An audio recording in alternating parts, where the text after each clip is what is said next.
Como que tu enxerga que isso pode evitar que sistemas autoritários, de vigilância em massa, ou de falta de cuidado com os dados das pessoas, ou que use o próprio sistema financeiro contra elas? Como que o Bitcoin evita que isso aconteça e como que ele pode promover um sistema mais justo para todo mundo?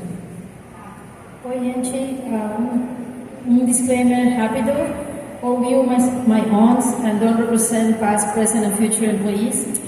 Ok. Eu gostaria de contestar essa pergunta falando de 3 pontos importantes: as raízes do autoritarismo na América Latina, as ditaduras militares e o papel de Bitcoin como ferramenta de liberdade. Às vezes, quando a gente fala de autoritarismo, pensa que está muito longe, que é o futuro ou está no passado.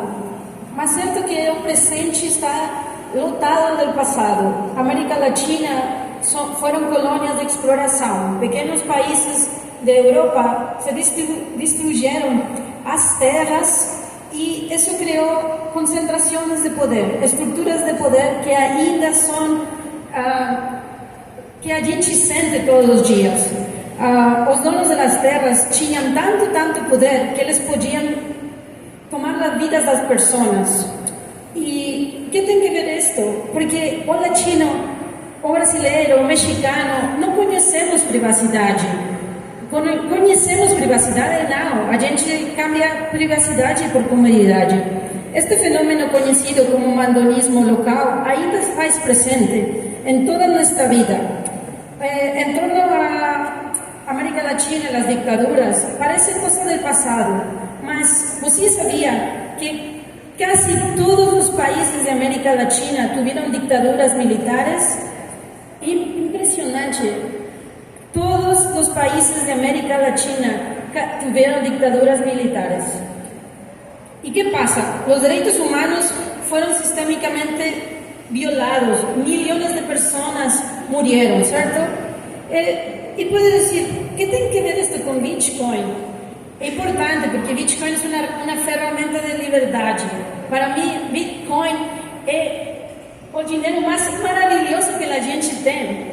A gente só vai lutar contra sistemas autoritários com nossa carteira de Bitcoin, gente. Com nossa carteira de Lightning. Como a gente vai estar preparado para uma ditadura ou para CBDCs? Com Lightning, com Bitcoin. Por quê? Porque agora, se a gente não tem privacidade, nos controlam com os dados. Eu fui científica de dados em sistema bancário.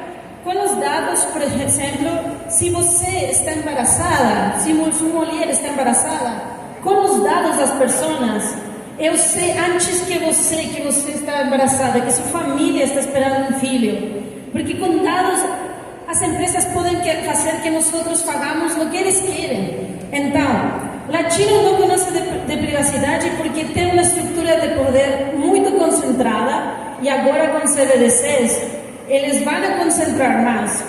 E por que é importante entender isso? Porque quando o político latino chega ao poder, ele crê que nossa privacidade é dele.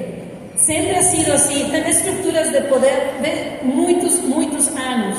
Então a gente tem que estar listo, preparado, sabendo coisas de Lightning, de privacidade, com esta carteira de Bitcoin. Falar de Bitcoin todos os dias é meio chato, não? Porque a gente vai à comida familiar e quer falar de Bitcoin. Mas é importante, nossa liberdade está em jogo. Agora, todos os países da América Latina estão implementando CBDCs.